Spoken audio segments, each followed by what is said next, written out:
At 9 surprising reasons to master the art and science of storytelling. See, many of the most successful speakers on stages have mastered this skill of storytelling. And yes, learning to tell compelling stories in a way that can move multitudes to make meaningful decisions is a skill and a muscle that you can strengthen or you can develop. And today I'm going to be sharing with you some reasons why, how you could apply these principles in your calling, in your business, in your organization, to be able to reach the people that you were called to reach, and to be able to find those and attract those who are looking for the solutions that you have to offer. In looking at storytelling, first of all, when you look at any business growth book or training course or anything that you're ever going to find, really there's only 4 ways that you can grow any business. It's the same 4 ways. Every book, every expert, guru, whatever, anyone who's teaching business growth is going to be covering these 4 subjects in one way or another. And those are, number 1, lead generation. That's the ability to capture attention and to attract others to see what you have. 2 is lead conversion. It's your ability to take a prospect and convert them to a paying student or a customer.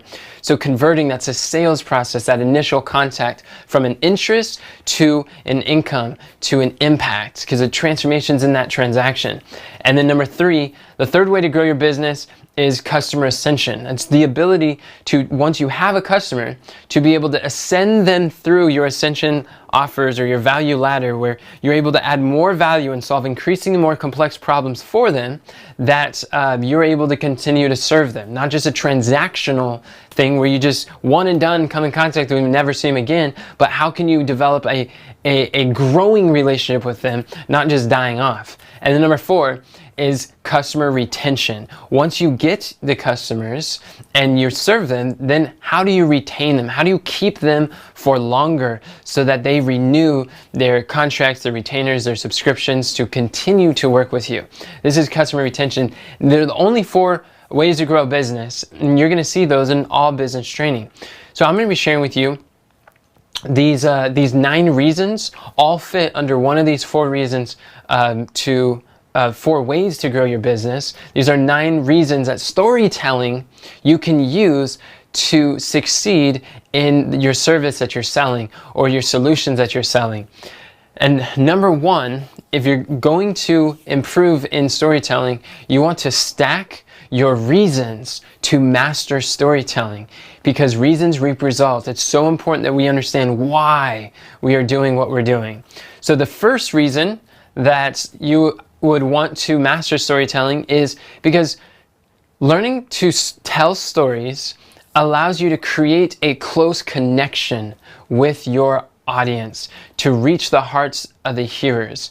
You're able to connect with them. Your audience will trust you. They'll identify with you when they could see themselves in your experience, when they know that you've been where they want to be, or they will be more influenced by them. You'll be able to, when people feel connected with you, then they begin to prefer you. And as there's so much noise and there's information, there's all this stuff going out, there's so many different people clamoring for the attention of your dream who, the person you are called to serve, your clients, your customers, your students. But by being able to tell stories that reveals a little bit about who you are, and then they can identify with that, then they begin to prefer you, your content, your message, your solutions over the competitors, over other people who are also fighting for that attention. When you really think about it, how many of us, when you look at Christ, Hebrews 4:15 says that he was touched with the feelings of our infirmities. So how many of us would have been felt so closely connected to Christ if he had not taken on the humanity? That if God manifests in the flesh, that if he did not put on human flesh, God with us, and live throughout our life, to go through our pains, our joys, our struggles, and growth as we do, then how many of you would actually feel connected to him? Not very many, right? So often it is that connection to show that you're ordinary enough that they could connect with you, and extraordinary enough that there's some things that you have to offer, some things that you could share with them. It makes a huge difference. So a second reason why storytelling helps so tremendously is because it will allow you to cultivate a combined community. We're talking about community building. You can cultivate these congregation, and you can congregate your dream who. People love listening to stories. And all throughout life, throughout history, people gather together, and what are they doing? When we're gathered around the campfire, you're telling stories. When you talk to your friend on the phone, you tell them stories about what happens. We think, we process, we unite relating to stories. This is where people congregate. When you look at congregations, you show me a congregation of people, a community of people, and I will show you stories that are uniting these people together. Look about when Jesus was preaching, what did he use? Jesus often spoke in parables, exactly. And what happened when he spoke in parables? He moved the multitudes. He started to attract the 5,000. How many of you would like to use your mouth to speak a message that could move the multitudes? Yes. Absolutely. So learning to tell stories will help you to call out your dream who, to start to create a community of people that are connected with your communication, with your message, that their lives are being transformed because you're interjecting stories, and you're interjecting these stories that catches their attention and keeps them interested and gathers them together. It gives conversation for the people to discuss and talk about and share this common ground. So it builds connection with your audience. It allows you to cultivate a combined audience. And the third is that it allows you to craft compelling communication. Now, when I say compelling, what do I mean by that? Compelling is when you are evoking interest. The definition is to evoke interest, attention, or admiration in a powerful, irresistible way. Now, do you want to evoke interest and the attention and admiration of your dream who in a powerfully irresistible way? Yes. The secret is in sharing stories, learning to master this science, the skill of storytelling, because stories allow you to captivate and hold the attention, to arrest the attention of the people. One of the reasons why Jesus was able to speak to thousands, to speak to and gather the multitudes, large numbers in his day, was how powerful and persuasive his parables were. It was the fact that he used parables to speak to people. And if you are unable to capture the attention of your dream who, then you'll be unable to influence them. And therefore, you won't be able to increase your income, your influence, and ultimately the impact that you can have for those who are seeking the solutions you want. So telling stories allows you to craft compelling communications. The fourth thing that it does is it allows you to circulate contagious content. Contagious content. We've heard often about viral videos, viral content, viral messages going out. And I want to clarify, when I'm saying content, I'm not just referring to online. When I say content, I'm referring also to the content is the message you put in your book. The content is the communications that you say on stage. If you're a speaker on stage, if you're a publisher in books, or if you speak in video or in podcasts or shows or TV or wherever you are speaking your message and moving the multitudes, that is content. So if you want your content, your message, your ideas to stick, to create what Seth Godin calls idea viruses, then learning to master storytelling is going to help tremendously. It'll help to duplicate, because these stories help other people to take your concepts and carry them away, and they start sharing your concepts with other people.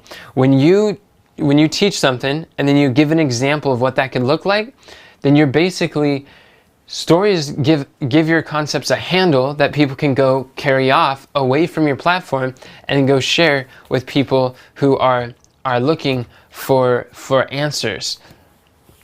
And third-party stories are extremely effective in being able to do this, because when other people are talking about your stories, other people are talking about your message, your mission, then it's like there's no limits to who you could reach, who you can impact. So telling a story is one of the characteristics of contagious content.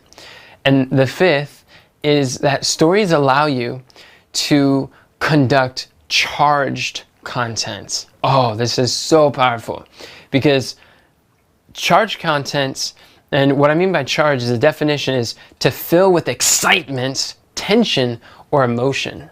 So you want your message, your communication, to be charged with emotion, to evoke emotion.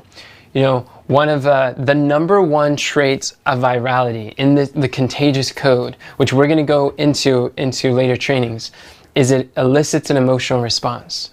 When your content leads people to feel something, then what do you think they want to do with it? Immediately they want to share. Think of the last time that you were going through social media and you watched something and you were like, hey, and someone asked you, what are you laughing at? And then they came to you and you're like, look, I saw this video. They share it. Or something that inspired you. Then you're like, oh, you know who could use this? And you start sending it off to some of your friends. The reason why we share is because we felt something.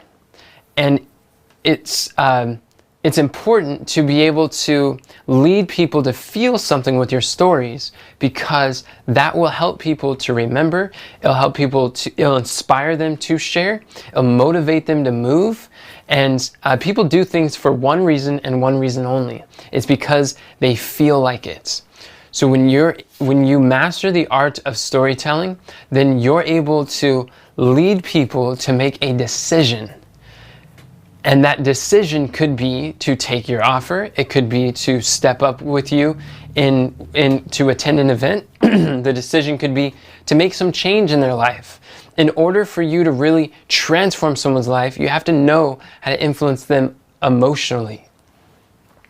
Story equals emotion, and story allows you to move their emotions. So stories help you to conduct charged content, emotionally charged content. And the sixth reason is because stories allow, they cause complete certainty in the hearts of your hearers.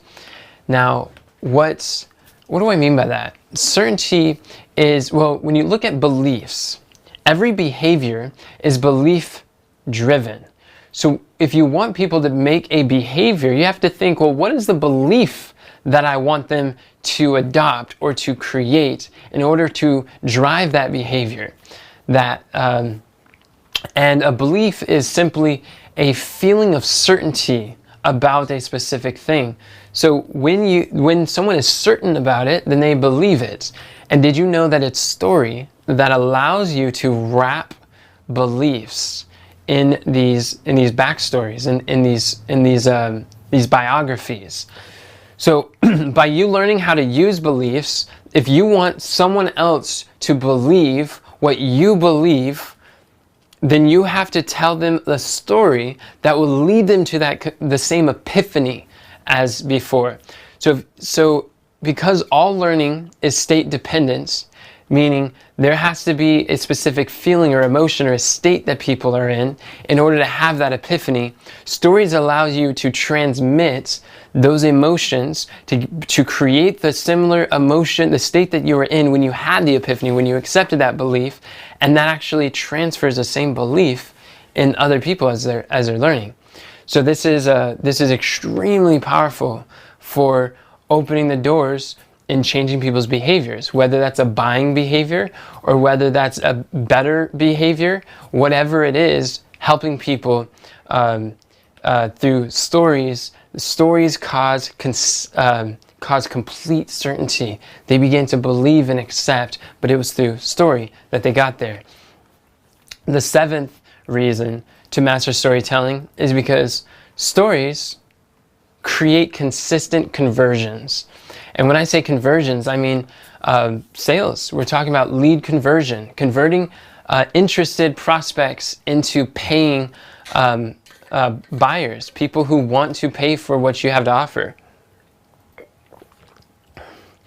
If one of the big things that people struggle with when they are selling is that they're trying to tell a lot of things. And they tell people, well, you should have this. This is why you need this. And they tell people often all the reasons to buy or to do. But it's not actually just telling people that persuades. It's facts tell, but stories sell. When we tell a story, then we're able to transmit the emotion. That emotion creates a belief, and then belief determines the buying behavior. There are buying emotions that you can create with the stories. It makes you to feel like doing something. As a leader, you can use stories to bring your team around to adopt your vision. As a marketer, you can use stories to persuade people to choose your offer over another. And these stories are powerful in sales.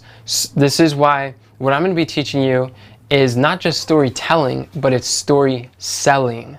How you can tell stories in a way that is selling an idea, a belief, a behavior, a result, that you're able to sell people on the ideas that you have. Because there's a lot of stories you could tell, but not all stories are taught in a way that actually builds belief.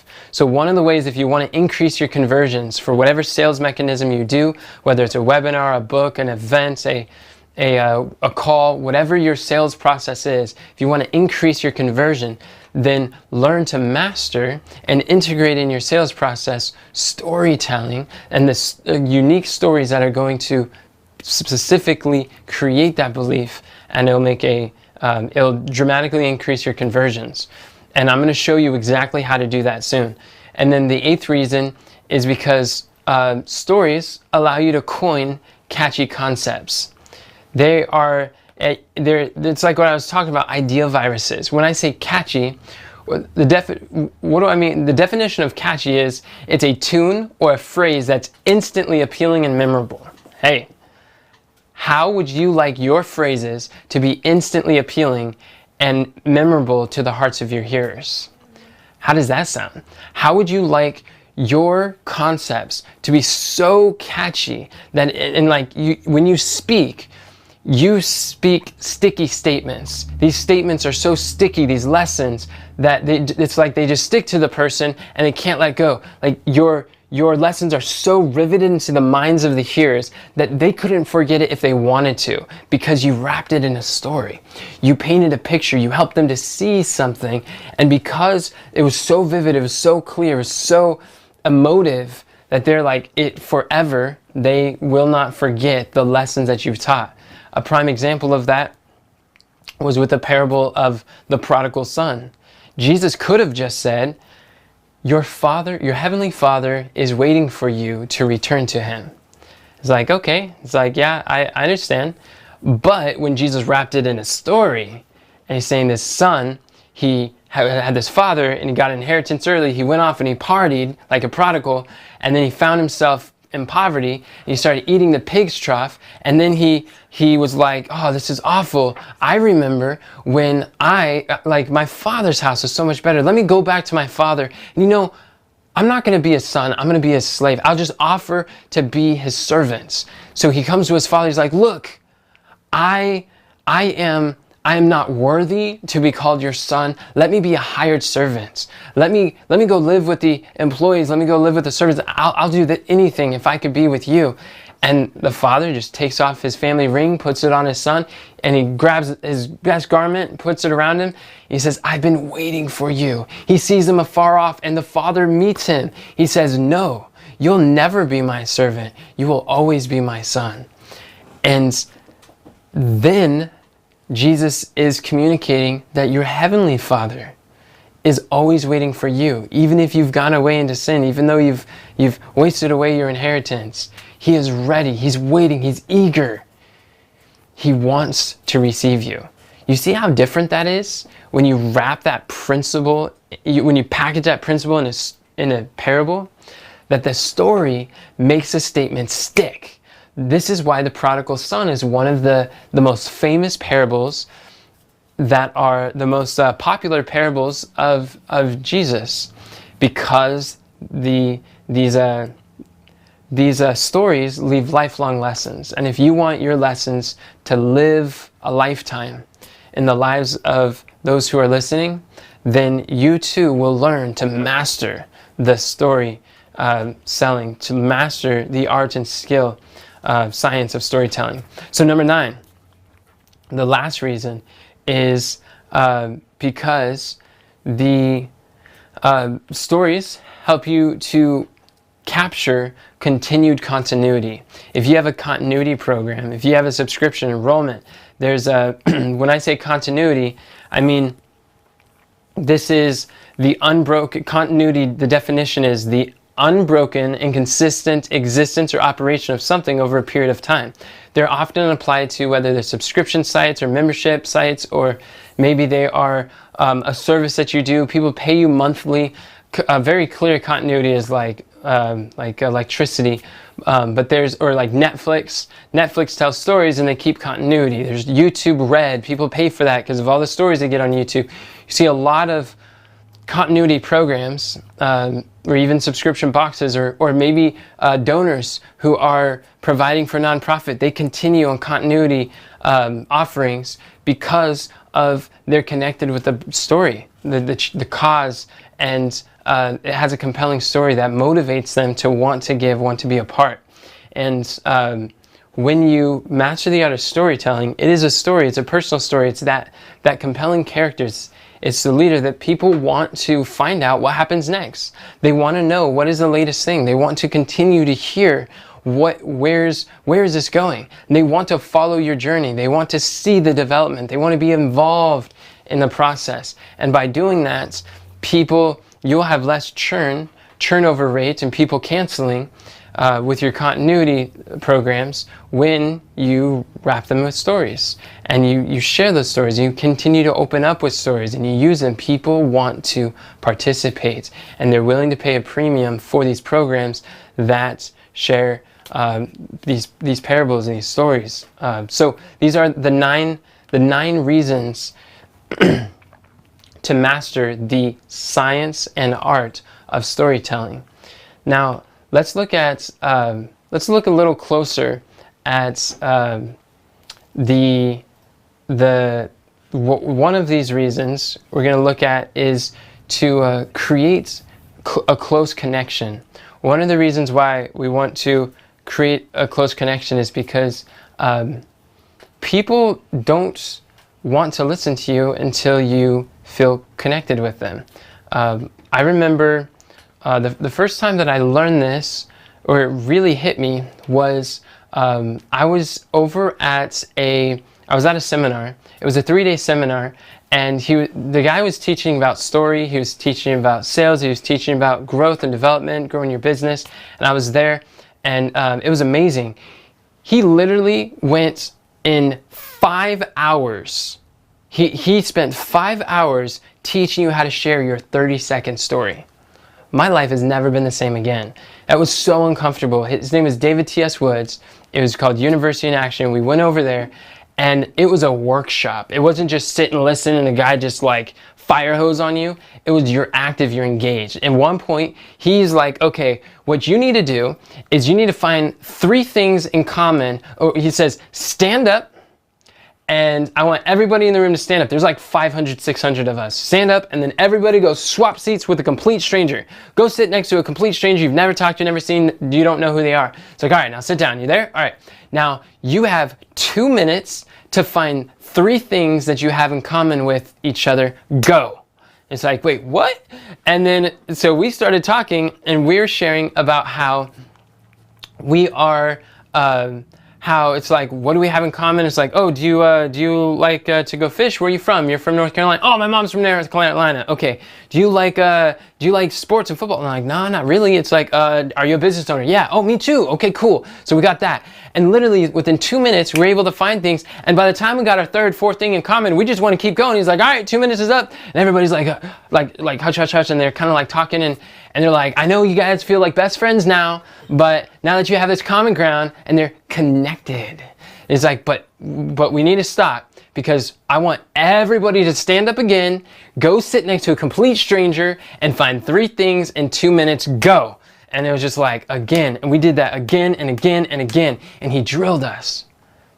One of the reasons my life will never be different again is because I learned how to connect with people. I learned how to find common ground within seconds of speaking to a stranger. And this is a valuable skill to have.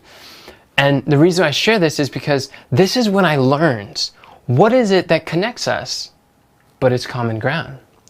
And people finish my sentence. People like those who are like themselves, or are like who they want to be. I want you to think about someone. Think of someone who you like, who you respect, or someone who you like in your mind. Think of someone.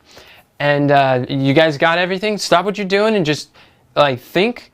And if you're thinking about someone, how many of you guys saw that there's something about that person you like? How many of you saw that's like, yeah, that's I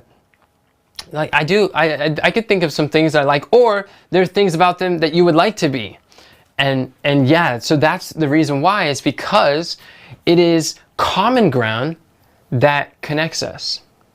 And you have to be ordinary enough in your story, and that people say, hey, he's just like me. And but still extraordinary. You don't want to be too ordinary. You're like, hey, it's like it's like I'm really struggling financially. I just filed bankruptcy, and it's like I'm running out. So I don't know what's going on. It's totally in complete shambles, and I want to tell you about some financial education today. It's like, do you want to learn from someone like that? It's like, no. But if the bankruptcy was 10 years ago, and now that they're making 7 figures and they're showing you how you can go from bankruptcy to bankrupt to blessed, and show you the rest of the way, then it's like, okay, now I'm interested. So ordinary that they could relate, but extraordinary enough they want to listen to something. It's a powerful balance. And I learned that from Pat Quinn. He's a expert speaker. He's a speaking coach, and he's coached some of the greatest speakers that are around right now. And he shows this concept of how you connect with them in the beginning. The first portion of your message, often you would do well to share about where you came from. Who are you? What's kind of your story? And as you share that, then people unite with that common ground. And as the audience identifies with you, then they begin to like you. They begin to prefer you, and they want to listen to you.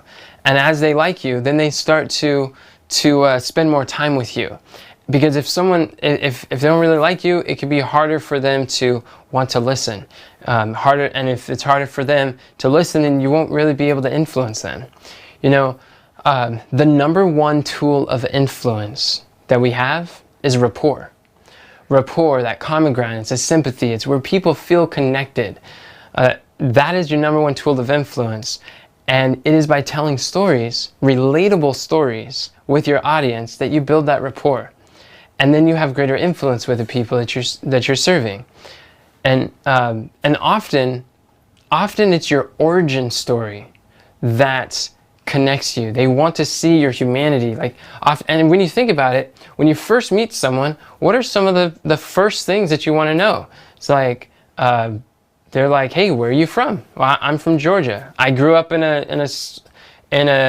the outskirts of Medford, Oregon, around lots of farmland and orchards. And people are like, oh, okay. It's like, well, I grew up from a farm. My family's from a farm. Or they're just seeing how could I relate? What do I have in common? It's like, okay, just trying to understand.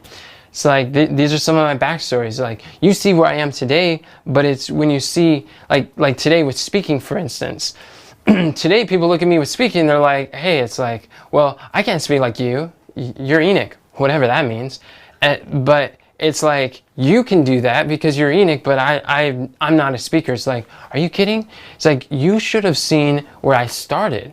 I played video games growing up a lot. I was like deathly afraid to speak in public. My first presentation was like, I was stuttering, I was shaking, I was flipping a pen, I was making weird noises in the microphone. It's like I had invited everybody to come out to hear, and the place was packed because that was the first time that I was sharing, and I was freaked out of my mind.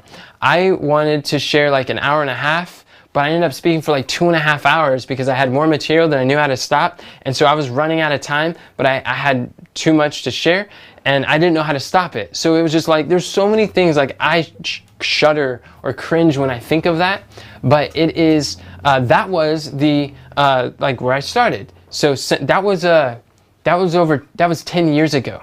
So I have been speaking consistently for 10 years. And when you deliver over 3,000 presentations, you'll be naturally gifted too. But it's like, it's once people can relate, when people hear that, they're like, oh, you know what? That's interesting. It's like, he was just like me. I had a stuttering problem. I was in special education class. And are we able to stop that camera? Can I mess it up? Yes. So it's okay. It's better now. As I was in, oh,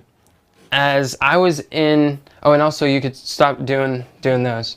Thank you. So what I was saying is, like coming from your unfavorable background helps you to find favor with friends. And people people can't care or share in your success until they have felt your failures first. What do I mean by that? I mean, people who get up and they share about all these great things about themselves, or if where you are now, like the further you are, a lot of people feel that because I'm not successful, they don't perceive that they're successful, or because maybe they're not rich, or maybe they're not super fit, or maybe they're not super eloquent in their skills, in their speaking or whatever, then they feel like they can't influence, they can't reach people. But did you know that most people would rather learn from someone who is not 30, 40 steps ahead, that is so far in advance, who can't really relate to where they are getting started, but someone who's more like 3 or 4 or 5 steps ahead? Someone maybe like you, someone who has been where the audience is now, and they weren't there very long ago, and they can show you the way how to get out. And when they could relate to that pain, they're like, oh, I want to listen to that. Even people, many times people who are that far in advance, that far ahead, they have a harder time connecting with people that are just getting started. And a lot of times if they become successful at that, it's because they dwell upon stories when they were just starting. They dwell upon the fear of the beginnings, the struggles of the early starts.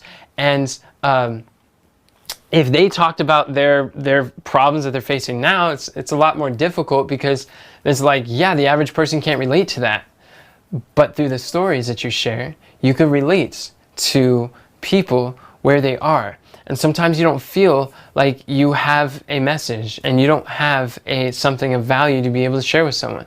But I want to share with you that it is actually the problems of your past become your parables of your present.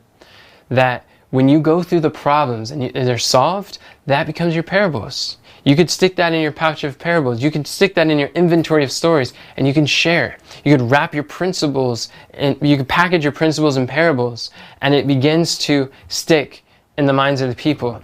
Your mess becomes your message. Your past becomes your presentation. That the pain that you went through is actually the lessons and the gains that you have to share. So if it's often your limitations become your lessons, your struggles become your stories, your weaknesses becomes your witness, your trials become your triumphant trumpet that you trumpet, your wearisome becomes your wisdom. These are the experiences of struggle that people like, because every story has a struggle. And it is not your weakness, your pain, or your struggles, or your past that disqualifies you from speaking. It's actually the very best thing that you have, the very gift that you're able to contribute. So if you, when you recognize that, then you begin to realize, like, you can take the knowledge that you have now, the experiences that you have right now, and you can connect with people. So people who feel like, oh, I don't have any problems, or I don't have any story, I don't have a message, or my message doesn't really matter, just like ask, like, have you ever gone through any problem? Are you saying that your life has been without any conflict and no problems? You've never had any difficulty, you've never overcame anything, you've never had any unfavorable circumstance. It doesn't have to be like extreme, being held at gunpoint because from some bank robbers, that you save this heroic like hostage situation in order to tell this compelling story. It could be your experience. People relate to that. No matter what your past is, that is what you have to be able to share with others. So you want to really, I would challenge you to dig into your past, dig into your experience, and start digging up what are these lessons that you're able to gather, what are the lessons that you could use, and start collecting what I would call a pouch of parables, and start putting into your pouch this story after story, these personal parables of things that you've experienced, you've gone through. And then ask, like there's a marketers pay like they charge $10,000 for you to attend these events. And as you go to the events, all they do is they help you to write down all of your experiences and your stories that you've gone through. Dan Kennedy does this, Russell Brunson does this, multiple people. They go through all your life lessons, the lessons you've learned through life, and these losses. You're just writing down all these stories in like 5-year increments of what have you gone through. And then when you find those stories, then you look and you're like, okay, what is a lesson that I can learn from this that could help attach this to the subject that I'm sharing? How would this be able to help me to connect with my audience in the concepts and the subject and the topic of my teachings, of what I'm sharing on? And when you have that pouch of parables, you're able to unite and connect with people in a level that you otherwise wouldn't be able to. So, to create a close connection, you're going to want to gather your stories and be able to share them with others. So the third thing that we're going to look at is to cultivate a combined community. As you're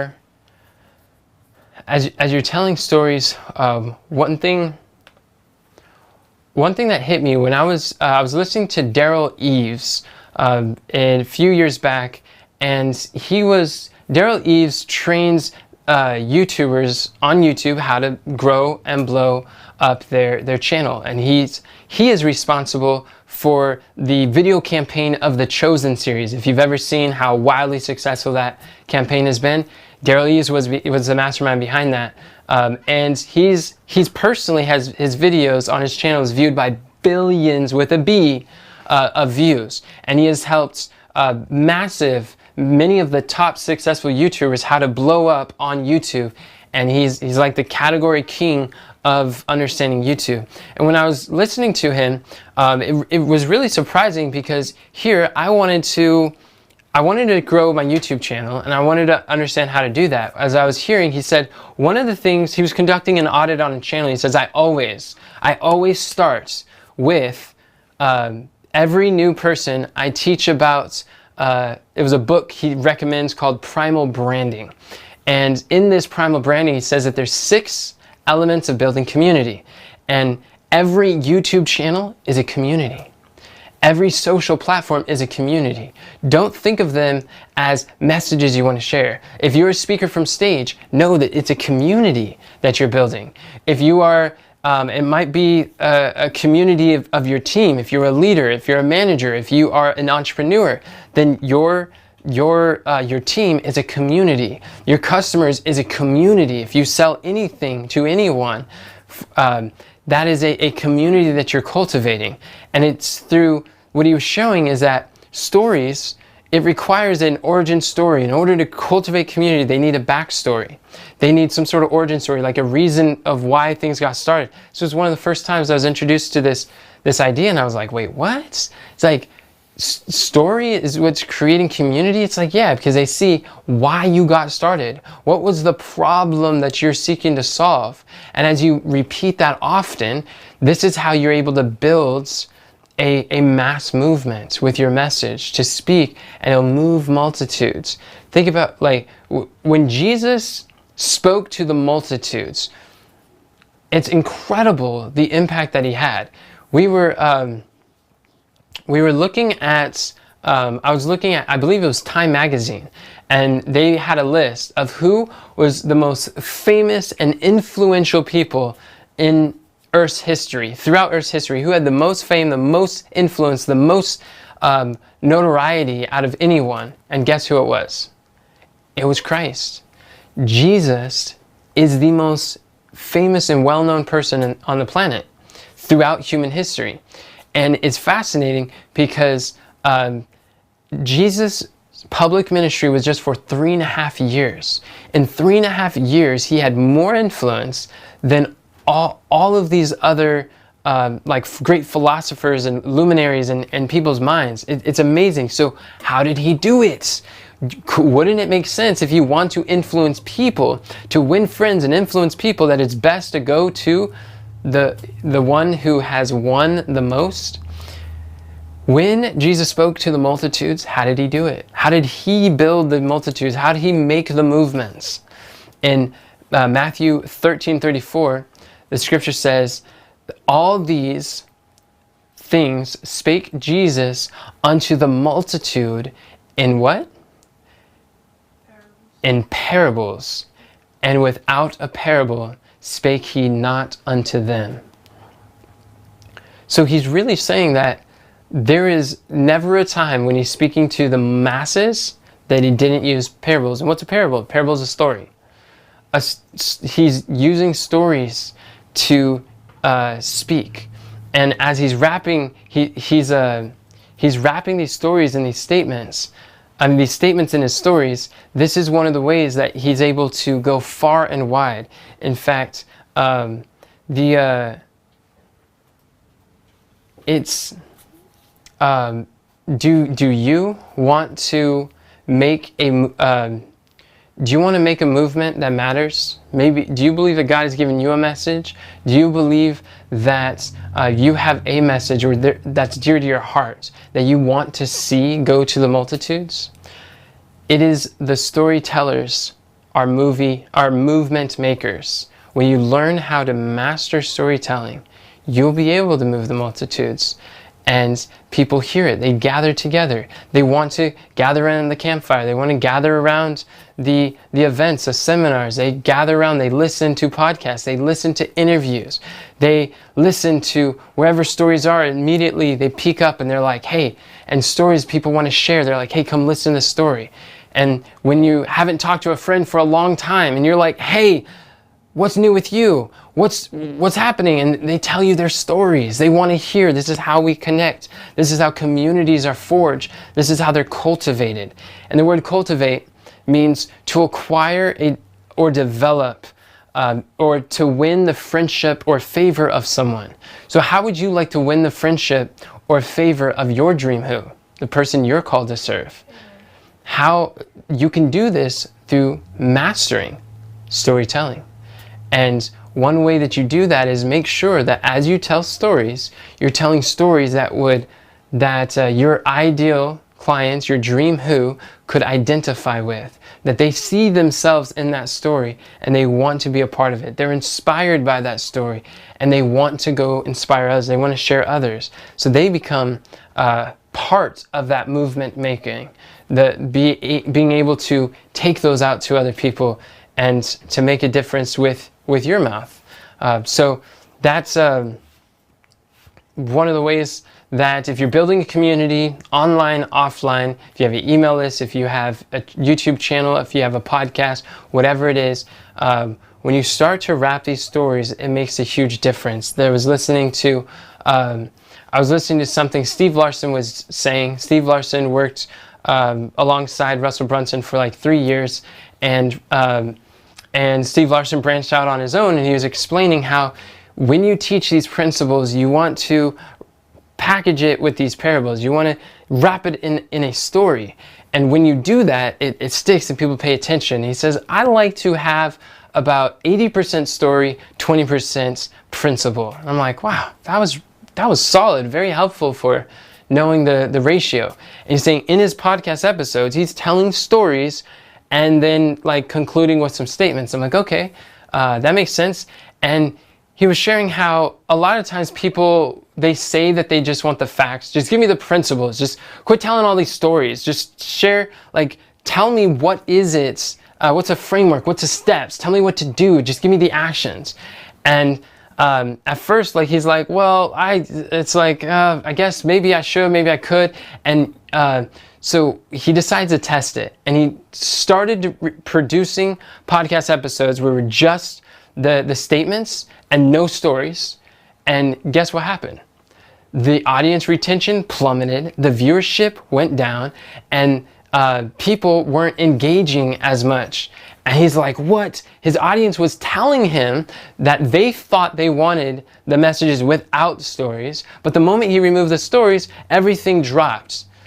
And a lot of times people feel like they don't want to just tell a bunch of stories. They want to give action, they want to give steps, they want to tell the people what to do, and they feel like stories are just fluff and stories just don't actually like add the value. But in reality, if you have everything to do, like if you know what to do, but you have the wrong story, if you don't have the story to kind of package it with, you're not going to apply it. You won't do it, because 80% of the results is the reasons, is the why, it's the mindset.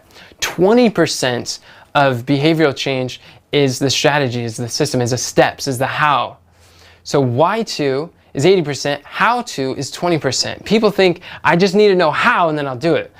But how many people like know that the way to lose weight is through good diet and exercise? Like we know that, but if how to was all that was needed, then everybody would be fit and feeling fabulous. But that's not the case, because there's a story that they're saying in their head. There's a story. When I was 210 pounds and borderline diabetic when I was 12 years old. I had a heart attack. I was the second fattest kid in an elementary school of about 1,000 students. And when I was overweight, I remember eating plates of food and I'm like, yeah, this is good. Go to a barbecue, put some more food on. Everybody's finished, but I'm going at it for my third.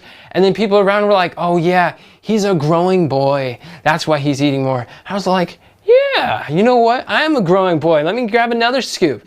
And I eat more. And then come to find out, I wasn't growing up. I was growing fat. That's the only direction I was growing. That was the story that I was telling myself, though, to eat more. So the story is what influences our behavior. When you change the story, then you change the steps. People won't act upon the steps you share until you wrap those steps in a story. Then they can value it. So what Steve Larson ended up doing is he ended up putting story back in, doing the 80% story, 20% steps. And when he did that, then his viewership went up. People started sharing more often. The retention, people watched, listened to it longer, and they engage with the comments and shares and answering the questions. Is that amazing or what? So if you feel that telling stories is not valuable or not helpful, or is doing a disservice because you want to give them the steps, what if you just give people steps and you just teach tactical strategies, systems, and steps? What if that is doing a disservice? What if you gave them everything they needed to know how, but neglected the why, neglected the mindset shifts that they needed to make? Therefore, they couldn't apply or couldn't use the blessings that you have. It's like your steps could be incredible, but if the only thing that your audience knows is how to ride a bike, and that's all they know. Giving them a Ferrari isn't going to allow them to use it until they have the mindset to be able to drive and the skill set to be able to make that happen. And stories help to transfer that mindset. Stories help to transfer those beliefs, those emotions that lead to making different decisions. Some of you, like, oh man, it comes up so often, is that people question, it's like, how do I take what I know intellectually and turn it into my experience? Why, if I know this is true and I should be doing this, or I want to be doing this, but I'm not doing it? Why is that? It's because you haven't stacked enough stories to support that belief. So you have, like, when you stack stories with the belief, it gives it legs, it gives it power to move you to actions. And and the same for yourself individually, but also to a crowd when you're speaking to the multitudes. Telling these stories help people to change, help people to congregate. Communities are cultivated when there are stories being told. And some of the largest congregations, the largest communities that exist are ones where there are communicators who have mastered the art of storytelling. Show me a large community and I will show you a communicator who largely shares stories. I mean, they're cause and effect, they're examples. And so if you're interested, if this has been helpful for you and you want to know more, let me know in the comments if you want to follow this journey. And I'm going to be sharing with you in more detail, not just why to learn storytelling, but how to apply it, how to fit it in the context of your business, in your organization, getting your message to the masses, and how you can use this in a way to lead people to make change that can last through eternity. If you're interested in increasing your sales, increasing your connection with the people you're called to serve, if you are interested in building the community, then stay tuned, because we're going to have some more trainings that's going to be available here shortly. What we're looking at so far today has been the 9 reasons to master the art and science of storytelling. How many of you have, let me know in the comments if you are encouraged to master the art of storytelling. It's like, type yes in the chat. And I see some hands as well. So this is thank you so much for watching, friends. If you enjoyed this video, then I encourage you to subscribe and follow us for more videos like this, as we are going to be going through a series that I believe will be life transforming for any communicator who wants to make a marked difference in this world. Then we're going to be looking at a series of storytelling secrets from successful speakers, and they're coming up soon. So thank you for watching, friends, and remember that God doesn't call the qualified, He qualifies the called.